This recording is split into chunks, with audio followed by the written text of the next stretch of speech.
बिस्मिल्लाहिर्रहमानिर्रहीम। इस वीडियो में हम कॉम्बिनेशनल लॉजिक के बारे में पढ़ेंगे और जिसमें हम प्राइमरीली एडर्स और सब्ट्रैक्टर्स को पढ़ेंगे। तो आइए देखते हैं। सबसे पहले कॉम्बिनेशनल सर्किट क्या है। Combinational circuit consist of logic gates whose outputs at any time are determined directly from the input। इसका मतलब ये हुआ कि अगर ये सर्किट है तो जो ही हम इनपुट को चेंज करेंगे आउटपुट फौरी चेंज हो जाएगा विदाउट एनी डिले। तो इसलिए इसको कॉम्बिनेशनल सर्किट कहते हैं। एक और सर्किट है, जब हम वो पढ़ लेंगे तो ये कॉन्सेप्ट और क्लियर हो जाएगा। और उसको कहा जाता है सीक्वेंशियल सर्किट। ये इसमें भी वही चीज़ है, ये कॉम्बिनेशनल लॉजिक है कि जो ही आप इसमें से किसी भी एक इनपुट को चेंज करेंगे तो फ़ौरन विदाउट एनी डिले ये आउटपुट चेंज हो जाएगा। अब सीक्वेंशियल सर्किट इससे मुख्तलिफ है कि sequential circuit employs memory elements in addition to logic gates. तो लॉजिक गेट के अलावा उसके साथ मेमोरी एलिमेंट्स है and the output are function of the input and the state of memory element। so output सिर्फ इनपुट पे नहीं बल्कि मेमोरी एलिमेंट्स पे भी डिपेंड करता है। अब यहाँ पे देखिए ये कॉम्बिनेशनल सर्किट है तो ये तो डायरेक्ट आ जाता है, लेकिन इसके साथ ये मेमोरी एलिमेंट्स भी कनेक्टेड है, यानी जो आउटपुट को एक मेमोरी एलिमेंट्स में डालते हैं इसके स्टेट को अब हम यहाँ पे फीड करते हैं। तो एक तो जो आउटपुट है वो इनपुट के अलावा इस मेमोरी एलिमेंट्स के इनपुट पे या मेमोरी एलिमेंट्स के आउटपुट के साथ ये रिलेटेड है। तो इसमें डिले होगा और एक सीक्वेंस में काम होगा कि पहले इनपुट आया, यहाँ से ये जनरेट हुआ, यहाँ से फिर इधर फीड हुआ और फिर हम आउटपुट हमें मिल रहा है। तो ये इस तरह से इसको सीक्वेंशियल सर्किट कहते हैं। तो मेन सीक्वेंशियल सर्किट की पहचान ये है कि उसमें मेमोरी एलिमेंट्स, और आपने शायद पढ़ा हुआ भी कि मेमोरी एलिमेंट्स में हम यूज़ करते हैं मेमोरी एलिमेंट्स, इसको कहते हैं फ्लिप फ्लॉप्स। अब ये देखिए नॉर्मल गेट्स हैं, लेकिन इसके साथ हमने ये मेमोरी एलिमेंट्स के तौर पे फ्लिप फ्लॉप्स लगा दिए हैं। तो इस सर्किट को सीक्वेंशियल सर्किट कहा जाता है।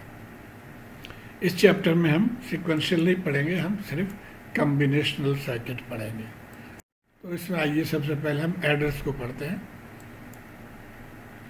एडर के बेसिक कॉन्सेप्ट ये है कि बाइनरी एलिमेंट्स अगर है, आप अगर ज़ीरो को ज़ीरो के साथ ऐड कर रहे हैं तो ज़ीरो ही आंसर आएगा, लेकिन ज़ीरो और वन ऐड करेंगे तो वन आएगा, वन और ज़ीरो ऐड करेंगे तब भी वन आएगा। लेकिन जब वन और वन ऐड करेंगे तो यहाँ पे आंसर ज़ीरो आ जाएगा और एक कैरी जनरेट हो जाएगा जो वन।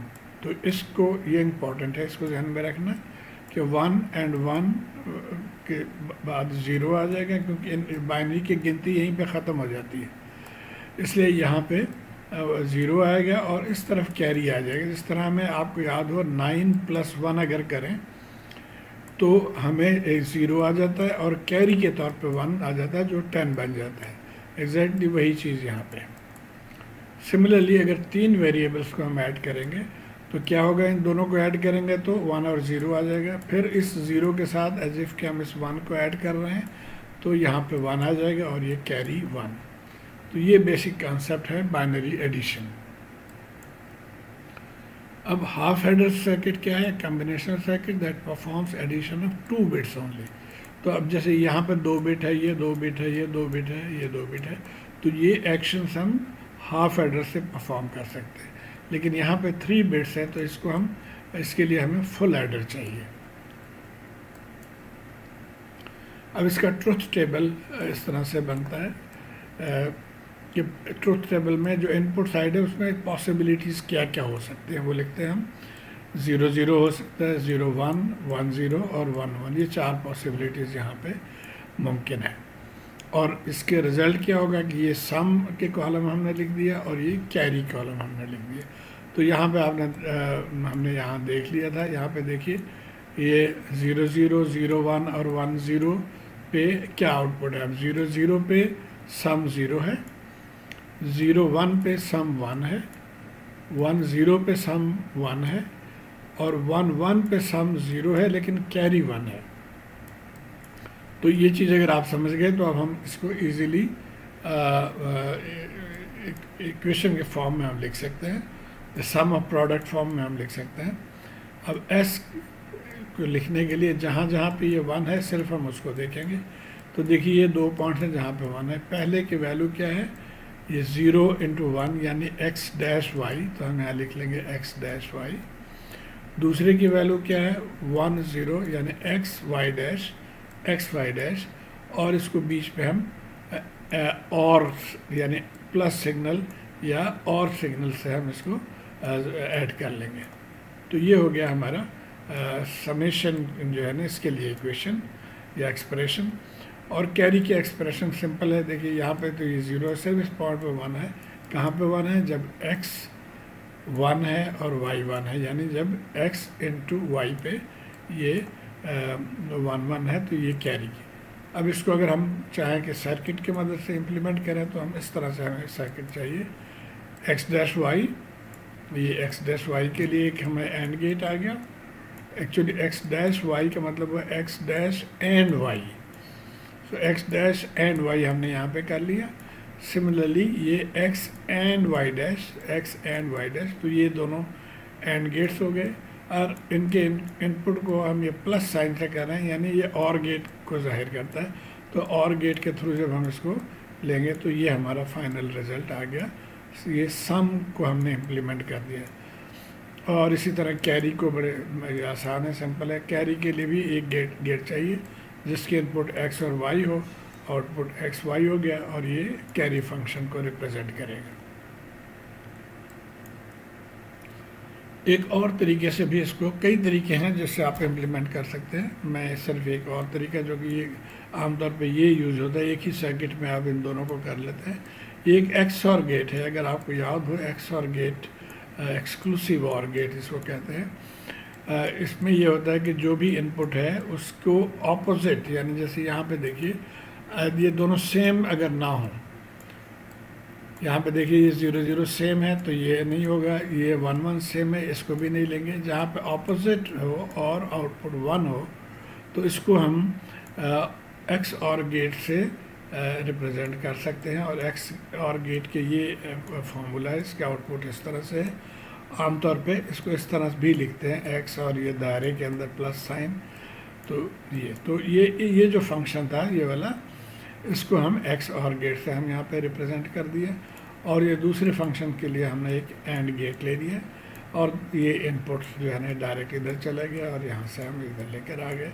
तो इस फंक्शन के ज़रिए भी आप हाफ एडर को इम्प्लीमेंट कर सकते हो। और सिंबॉलिक, अगर सिर्फ ये इतने डिटेल्स में ना जाना चाहें तो आप सिंपल एक बॉक्स बनाएं, 2 इनपुट लिखें और C और S आउटपुट लिख दें, तो ये हाफ एडर को जाहिर करेगा। अब आ जाते हैं हम फुल एडर में। जैसे हमने यहाँ पे देखा 3 बिट चाहिए फुल एडर के लिए, तो हमने ये 3 इनपुट्स ले लिए, इसके ऑल पॉसिबल कॉम्बिनेशन हमने लिख लिए, और तरतीबवार लिखना होता है इसको। अब यहाँ पे देखें, जब हम 0 0 0 को ऐड करेंगे तो आंसर 0 ही आ जाएगा। 0 0 1 को ऐड करेंगे तो आंसर 1 आएगा, यहाँ पे भी 1 आ जाएगा। यहाँ पे क्या होगा, यहाँ पे 1 और 1 को ऐड कर रहे हैं तो 1 कैरी हो जाएगा और आंसर या समेशन 0। जैसे यहाँ पे हमने देखा 1 1 तो 1 0, तो ये हमने 1 0 लिख लिया। इसी तरह यहाँ पे भी ये 1 है, यहाँ पे 1 0 है, यहाँ पे भी इन दोनों को ऐड करेंगे 1 0 हो जाएगा। अब यहाँ पे 3 1 है तो ये 1 और 1, जैसे यहाँ हमने देखा कि 3 1 को ऐड करेंगे तो ये, अब ये हमारे आउटपुट्स के ट्रुथ टेबल्स आ गए। अब इसको हम इम्प्लीमेंट करेंगे इन टर्म्स ऑफ इक्वेशन। तो वेरिएबल्स के टर्म में हमने लिख लिया। पहले ये सम वाले टर्म्स को देख रहे हैं, जहाँ जहाँ पे 1 है वहाँ पे हम देख रहे हैं इनपुट क्या है। अब यहाँ पे देखिए ये 0 0 1 है, इसका मतलब x डैश y डैश 1, तो x डैश y डैश और z लिख लिया हमने। और इसी तरह आप बाकी वेरिएबल्स को भी यहाँ से आप लिख सकते हैं, देखिए। एंड सिमिलरली जब हम इस टर्म को देखेंगे तो यहाँ पे भी देखिए जहाँ जहाँ 1 है वो उसको हम लिख लेंगे। ये फर्स्ट टर्म देखिए 1 है, कहाँ पे 1 है, जब ये 0 है यानी x डैश और y और z, तो x डैश y z, और इसी तरह आपने बाकियों को लिख लिया। तो अब हम इसको इस तरह से लिख सकते हैं, अरेंज कर सकते हैं कि जो सम है वो और कर देंगे हम सबको, तो ये और टर्म्स के साथ आ गया और ये भी और टर्म्स के साथ कैरी आ गया। लेकिन यहाँ से डायरेक्ट लिखने में शायद हम बिल्कुल इसको सिंप्लीफाइड फॉर्म में ना कर सकें, तो बेहतर ये होता है कि इसको हम के मैप के ज़रिए वेरीफाई कर लें। तो ये देखिए हम के मैप ले रहे हैं सबसे पहले समेशन टर्म्स के लिए, जहाँ जहाँ पे 1 है हमने इस के मैप में एंटर कर लिए। आई होप आपको इसको पता है, मैं सिर्फ एक आध बता दे रहा हूँ। अब ये देखिए पहले टर्म है, ये कहाँ कहाँ पे 0 0 1 पे ये 1 है, तो ये हमारा x 0 हो गया और ये 0 1, तो यहाँ पे हमने 1 लिख लिया। इसी तरह ये जो है ये 0 1 0 पे है, तो 0 और यहाँ से 1 0, यहाँ पे 1, तो ये चारों 1 हमने लिख लिए। अब यहाँ पे कोई सिंप्लीफाई आप इसको नहीं कर सकते, कॉमन कुछ नहीं है, तो हमारा आंसर यही आ गया। लेकिन सम में देखिए, सम को जब हम लिखेंगे तो ये 4 सम के टर्म्स हमने लिख लिए। यहाँ पे देखिए 0 1 1 पे ये 1 है, तो ये हमारा 0 हो गया, और ये 1 1, तो यहाँ पे 1 हो गया, और इसी तरह बाकी आपने 3 टर्म्स लिख लिए। अब इनमें देखिए तो आप इसको, ये कॉमन है और ये दोनों कॉमन है और ये दोनों कॉमन है, तो इसलिए हमारा ये सिंप्लीफाइड आंसर आ जाएगा। अब अगर हम इसको देखते हैं तो यहाँ पे देखिए ये x, यहाँ से देखेंगे आप इन तमाम में x है, तो इसमें भी x है, और ऊपर से देखेंगे तो ये पहला टर्म जो है ये कॉमन है, जिसको यहाँ पे इसलिए y लिख दिया है कि y यहाँ पे कॉमन है, तो आप इसको डायरेक्ट लिख सकते हैं कि x y है इसके वजह से। और उसके बाद जब आप इस टर्म को देखेंगे, ये ऊपर से नीचे देखिए कॉमन है, और यहाँ पे इधर से तो कॉमन नहीं है, लेकिन यहाँ पे y और z कॉमन है, तो इसको आपने लिख लिया y z। सिमिलरली ये इन दोनों के कॉम्बिनेशन में क्या है, यहाँ से x है और यहाँ से क्या चीज़ कॉमन है, लास्ट वाला कॉमन है दोनों, यानी z, तो x प्लस z। तो इस तरह से आपने सिंप्लीफाइड इक्वेशन इसके कैरी के लिए लिख लिया। और इसको आप इम्प्लीमेंट करना चाहें तो ये इस तरह से 3 इनपुट एंड गेट्स हैं ये सारे, और उसको 4 इनपुट और गेट के साथ कंबाइन कर दिया, तो ये फंक्शन आप यहाँ से इम्प्लीमेंट कर सकते हैं। ये तमाम वेरिएबल्स, यही वेरिएबल्स हैं जो हमने यहाँ पे लिखे हैं इनको। अब इसी तरह हम इसको, इसके लिए भी हमें 3 गेट चाहिए, तो ये इसके लिए एंड गेट, इसके लिए एंड गेट, तो ये, लेकिन ये 2 वेरिएबल एंड गेट्स हैं, और इसको हमने 3 वेरिएबल और गेट के साथ कंबाइन कर दिया, तो ये हमारा कैरी फंक्शन आ गया। और इसको अगर आप सिंबॉलिक फॉर्म में लिखना चाहें तो आप ये 2 इनपुट्स लिखेंगे, ए बी और कैरी, और आउटपुट हो गया सम एंड कैरी आउट। ये कैरी इन है और ये कैरी आउट, तो ये फुल एडर। अब आइए हम हाफ सब्ट्रैक्टर को देखते हैं। जस्ट फॉर इंफॉर्मेशन, बाद ऑफ ये टर्म्स यूज होते हैं, माइन्यूएंड एंड सब्ट्राएंड। तो माइन्यूएंड जिससे आप सब्ट्रैक्ट कर रहे हैं उसको माइन्यूएंड कहा जा रहा है, जिस चीज़ को सब्ट्रैक्ट कर रहे हैं उसे सब्ट्राएंड कहा जाता है, और आंसर जो है वो ज़ाहिर है डिफरेंस है। तो यहाँ पे भी, यहाँ पे ये डिफरेंस या आंसर के लिए हमने एक कॉलम ले लिया, और एक बोरो के लिए कॉलम ले लिया, क्योंकि आप सब्ट्रैक्शन में बोरो करना पड़ता है, तो इसके लिए कॉलम ले लिया। और ये हमारे 4 पॉसिबिलिटीज़ हैं 2 वेरिएबल्स के लिए। हाफ सब्ट्रैक्टर में 2 वेरिएबल्स यूज होंगे। तो अब इसको हम डायरेक्टली यहाँ से देखिए ये लिख सकते हैं, ये दोनों जो है एक्स डैश वाई हो गया और X Y dash, X dash Y and X Y dash. और इसी तरह ये जो बोरो है उसके लिए हमने, अच्छा ये एक चीज़ यहाँ पे मैं समझा दूँ कि 0 में से 0 माइनस करेंगे तो 0 ही होगा, और कैरी भी या बोरो भी 0। 0 में से 1 माइनस नहीं कर सकते जब तक कि आप बोरो ना करें। तो सबसे पहले हमने क्या करना है, बोरो को हाई कर देना है, यानी बोरो फ्लैग को हमने ऑन कर देना है कि भाई हमने बोरो करना है। बोरो कर लिया तो यहाँ पे क्या आ गया, 1, जो कि यहाँ पे आके 2 हो जाएगा। जिस तरह हम डेसिमल में हम 1 बोरो करते हैं 0 की जगह पे, तो वो 10 हो जाता है। इसी तरह अब यहाँ पे 2 हो जाएगा, तो 2 - 1 ये 1 होगा, और बोरो हमने किया था तो इसलिए उसके फ्लैग को हम 1 कर देंगे। 1 में से 0 तो ये 1 आएगा, बोरो कुछ नहीं, और 1 में से 1 तो यहाँ पे भी 0 और बोरो कुछ नहीं। तो ये 4 पॉसिबिलिटीज़ हैं, इनको हम इस तरह से इम्प्लीमेंट कर सकते हैं। तो आइए अब हम फुल सब्ट्रैक्टर को देखते हैं। बेसिक कॉन्सेप्ट यहाँ पे ये है कि आप पहले x और y के सब्ट्रैक्शन कर लेंगे और उसके बाद जो रिज़ल्ट आएगा उसमें से z को सब्ट्रैक्ट करेंगे। तो आइए हम पहले को देखते हैं। 0 में से 0 सब्ट्रैक्ट किया तो 0 ही आएगा, और इस 0 में से जब इसको सब्ट्रैक्ट करेंगे तब भी 0 आएगा, और कोई चीज़ हमने बोरो नहीं की तो बोरो को भी हम 0 लिखेंगे। अब आ जाएं सेकंड पे।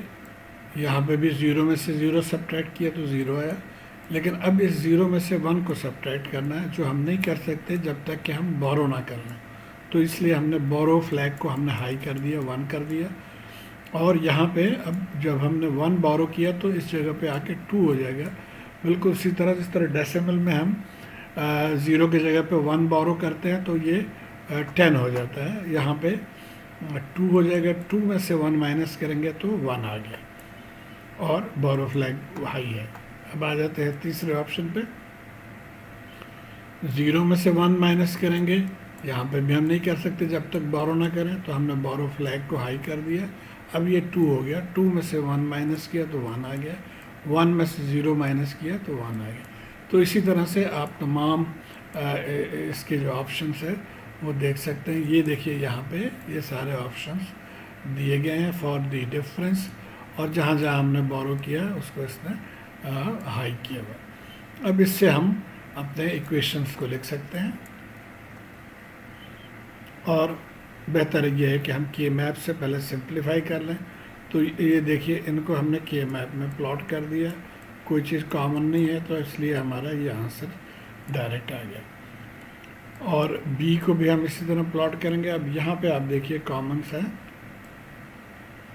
जिस तरह फुल एडर में था इस तरह यहाँ पे भी है, और इसकी इक्वेशन हमने इसी तरह लिख लिया, x dash Y X dash Z and Y Z. I hope अभी आपको ये दोबारा मुझे सिखलाने की ज़रूरत नहीं है कि कैसे आप लिख सकते हैं।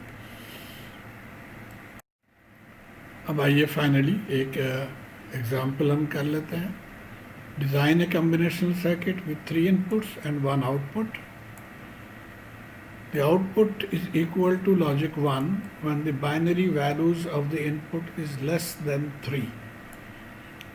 The output is logic 0 otherwise. आइए इसको पहले हम समझते हैं with the help of a truth table. 3 inputs है तो हम ये 3 इनपुट की ट्रुथ टेबल हम बना लेंगे। ये 3 इनपुट ट्रुथ टेबल है। अच्छा, आउटपुट 1 कब होगा? When the binary value of the input is less than 3. तो आइए इसको हम इसके वैल्यू देख लेते हैं। एक्चुअली तो डिजिटल वैल्यू है, डेसिमल वैल्यू है इक्विवेलेंट।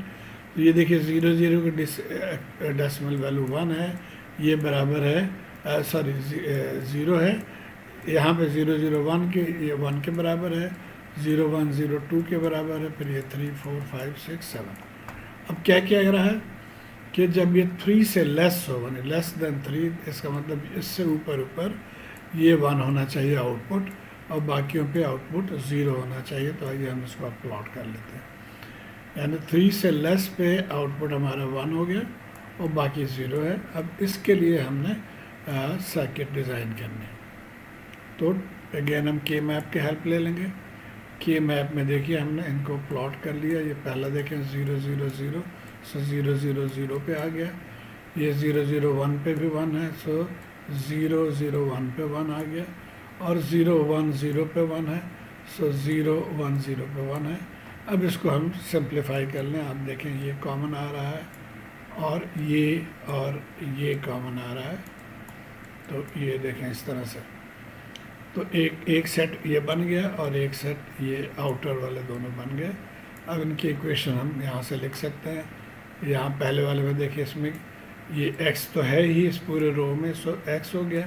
यहाँ पे दोनों में क्या चीज़ कॉमन है? पहले वाला कॉमन है, दोनों में 0 है, तो यानी y डैश। तो पहले क्या हो गया? x डैश y डैश, ये देखिए x डैश y डैश इसी तरह ये जो इसमें क्या कॉमन है देखिए, एक्स डैश तो कॉमन है ही। अब यहाँ पे और यहाँ पे देखिए, तो ये आखिर वाला ज़ीरो जो है वो कॉमन है, यानी जेड डैश। सो ये हो गया एक्स डैश जेड डैश। तो ये हमारा इक्वेशन बन गया। अब हम इसको चाहें तो हम इम्प्लीमेंट कर सकते हैं with the help of a circuit. ये दो एंड गेट्स आ गए और इसके लिए हमने और गेट लगा लिया। तो ये इनपुट्स हैं और गेट के थ्रू। तो ये हमारा फाइनल आंसर आ जाएगा। अगर आप इस सर्किट को इम्प्लीमेंट करें तो यही रिज़ल्ट आपको मिलेगा। और ये चीज़ें बड़ी इंटरेस्टिंग हैं। अगर आप इसको चाहें तो सिमुलेट कर सकते हैं और बहुत मज़ेदार रिजल्ट्स आपको मिलते हैं। तो उम्मीद है आप को समझ आ गई होगी किस तरह से एडर और सब्ट्रैक्टर सर्किट्स की प्रॉब्लम्स को आप हैंडल करेंगे। शुक्रिया।